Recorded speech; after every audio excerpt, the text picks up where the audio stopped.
Alors, dans l'actualité de ce vendredi 4 avril, les lauréats du défi Ose entreprendre Kamouraska sont dévoilés. Il s'agit, dans la catégorie exploitation, transformation et production, c'est la ferme Rubasca, dirigée par Grégoire Gérardin et Delphine Jaffre. Du côté des services aux entreprises, c'est la branche conseil fondée par Julia Franqueur et Dominique Lapointe. Et dans la catégorie faire ensemble, le cirque de la Pointe-Sèche, porté par Élim Gilbert et Stéphanie Friesinger. Qui a été récompensé pour sa capacité à tisser des partenariats durables dans le milieu culturel. Alors, pour le volet réussite, c'est Atelier Mon Choix, Fou du Cochon, le Centre de zoothérapie et d'apprentissage du Kamouraska, ainsi que Visages régionaux. Ce sont eux qui ont mérité le prix Réussite Incorporée que CMA-TV avait gagné il y a quelques années de ça, si ma mémoire est bonne, en 2016. Mais bravo à tous ces gagnants. Un comité citoyen pour un avenir plus juste, on nous dit que le filet social québécois est fragilisé et une série de crises secouent actuellement notre société. Des gens qui connaissent ça un petit peu plus que nous, c'est Guy Drouin de la CDC ici Montmagny-Lillet qui nous a fait parvenir ce communiqué de presse. Ce qu'on nous dit, c'est que le logement, coût de la vie, itinérance, changement climatique, ce sont des réalités qui touchent désormais toutes les régions, y compris ici dans Montmagny-Lillet. Alors face à cette situation, la CDC, ici Montmagny, tire la sonnette d'alarme et lance un cri du cœur alors qu'elle appelle la population à se mobiliser pour réfléchir et agir ensemble. Donc, l'organisme qui amorçait mercredi une série de 7 publications qui mettront en lumière les causes profondes et les conséquences de cette crise sociale.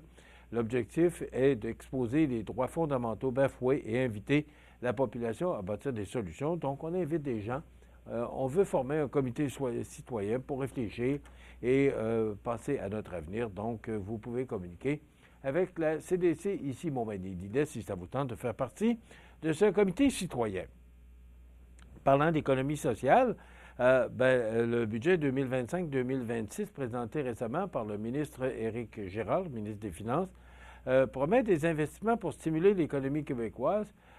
Une importante omission est dénoncée par l'absence de soutien concret à l'économie sociale. Le réseau, qui regroupe 22 pôles actifs dans toutes les régions du Québec, déplore la baisse drastique de 50 du financement alloué au plan d'action gouvernemental en économie sociale comparativement au cycle précédent. C'est ça. Le budget, on sait, c'était pas le meilleur de notre ministre Girard, alors que ça fait 2 fois qu'il bat des records de déficit là, pour 2024, 2025 et 2025-2026. Donc, on espère que tout ça va rentrer dans l'ordre, mais on ne prévoit pas de budget équilibré avant 2029-2030. Et j'ai bien dit, on ne prévoit pas. Ça ne veut pas dire que ça va être ça. Parce que là, ça continue. On fait des déficits. On explique pourquoi.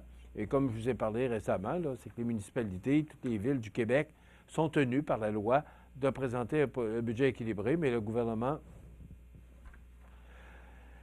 Le service de la sécurité incendie de la sécurité civile de Montmagny-Cap-Saint-Ignace donne le coup d'envoi à sa campagne annuelle 2025 de vérification des avertisseurs de fumée. Alors ça, on fait ça chaque année. On le refait cette année. On veut s'assurer que tout est conforme, que vous avez bien un avertisseur de fumée. Vous savez, on parle encore d'incendie et on entend encore qu'il y a des gens qui n'ont pas d'avertisseur de fumée. Comment on peut croire qu'en 2025, on n'a pas cet appareil qui peut nous sauver la vie? Donc, les pompiers du service incendie de Montmagny-Cap-Saint-Ignace qui vont aller vous visiter. Il y a un formulaire d'ailleurs à remplir. Si vous voulez avoir plus d'informations, vous appelez au service incendie de la ville de Montmagny.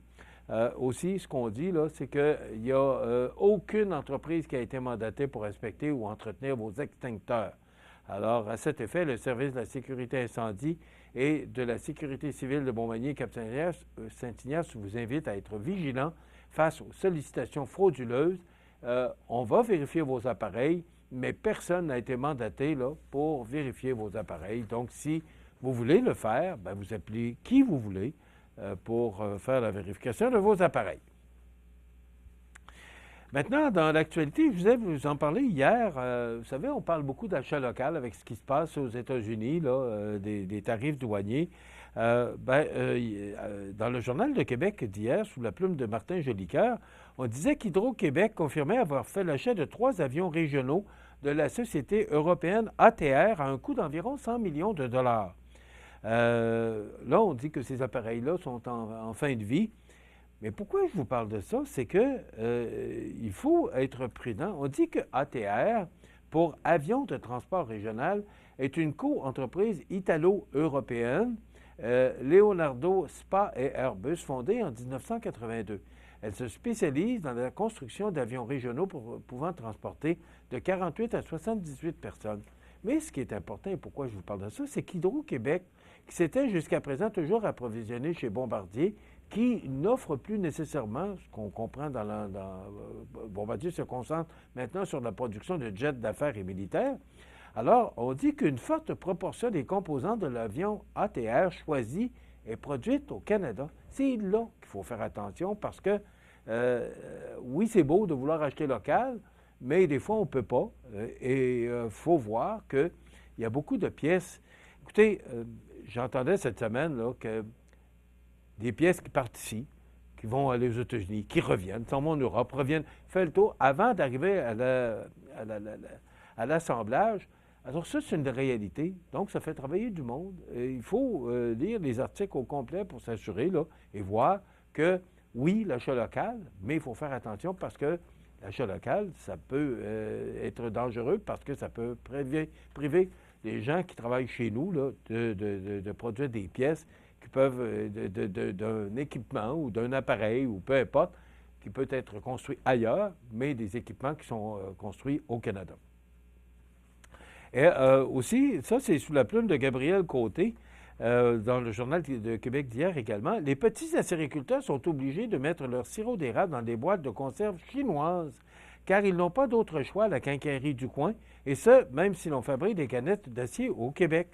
Bien là, ce qu'on apprend, c'est qu'il y a une compagnie qui s'appelle Ideal Can, qui a déjà fait affaire avec le fournisseur, mais avec le client, le quincaillier, mais le groupe aurait choisi de prioriser un fournisseur asiatique il y a tout juste 3 ans pour une question de prix. Les Chinois auraient offert de vendre la caisse de 200 cannes pour 1 $ de moins que le prix de l'entreprise de Saint-Apollinaire, prétend M. Vachon, qui est propriétaire de l'entreprise Ideal Can, qui produit des cannes de conserve. Alors, pas des cannes de conserve, pardon, des cannes de sirop d'érable. Mais c'est pas mal aussi, probablement des cannes de conserve aussi. Alors, ça, c'est peut-être un petit peu plus direct pour notre production locale. Une semaine très dure pour M. Marchand, alors que l'abandon par le gouvernement caquiste de plusieurs projets d'infrastructure de transport dans la région de la capitale nationale fait en sorte que c'est une semaine très dure pour Québec. Vous savez, le gouvernement CAQ, de ce temps-ci, là, avance des projets, recule, avance, recule. Et là, on ne sait plus trop à quel sein se vouer là, par rapport aux annonces. Et ce que j'entendais hier sur les ondes de Radio-Canada à Québec, c'est que est-ce que ces coupures d'infrastructures-là pour la Ville de Québec même pourraient être de gonfler le montant pour annoncer le 3e lien? C'est ce que j'ai entendu hier ce sont des suppositions, bien sûr, mais il est permis de se poser des questions. Et à cet effet-là, inquiet pour Québec, Sam Ahmad, qui est l'ancien ministre responsable de la région de Québec, la capitale nationale, il se lance dans la course. Ça fait longtemps qu'on en parle. Là, c'est officiel. Il se lance dans la course, donc se disant inquiet pour Québec devant ce qu'il considère comme une absence de leadership. L'ex-ministre Sam Ahmad a confirmé lors d'une entrevue qu'il présentera officiellement sa candidature, dont 150 personnes sont conviées. Là. Il le fera dimanche officiellement. Donc, Sam Ahmad qui sera dans la course. Actuellement, il y a 3 candidats. Il y a M. Ahmad, il y a le chef de l'opposition officielle à la Ville de Québec, là, M. Villeneuve, et bien sûr, l'actuel maire de Québec, M. Marchand. Hier, M. Carney, qui est premier ministre actuel du Canada, a annoncé qu'il y avait des tarifs. Donc, les voitures qui sont exportées ici au Canada, les voitures qui viennent des États-Unis, ben, auront eux aussi, comme nous, si on exporte aux États-Unis, nos automobiles, c'est 25 de tarifs douaniers. Ben, c'est exactement la même chose que pour les États-Unis. S'ils veulent exporter des voitures chez nous, ils devront payer 25. On est prudent, on fait attention et moi, je comprends très bien la décision de M. Carney. Et dans le Journal de Québec, sous la plume ce matin de Guillaume Saint-Pierre, Trump, la risée du monde entier. Pas drôle pour le gouvernement américain. Rapidement, là, samedi 5 avril, de 10h à 15h, à la Saint-Vincent-de-Paul de Montmagny, une vente de livres et de CD. Donc, c'est au sol de l'église Saint-Mathieu, 5 avril, samedi, de 10h à 15h. Et le salon de Pâques, dimanche, le 6 avril, de 10h à 16h. Comme on ne prévoit pas tellement de belles températures, bien, c'est une belle façon pour vous d'aller à l'église Saint-Mathieu pour cette vente de livres pour la Saint-Vincent-de-Paul et le salon de Pâques de 10h à 16h. C'est à l'espace citoyen. Lundi, on reçoit le nouveau président de la Chambre de commerce, Jean-François Ritt, et Micheline Germain, présidente de la REC. Voilà, ça complète. Bon week-end. On se retrouve lundi.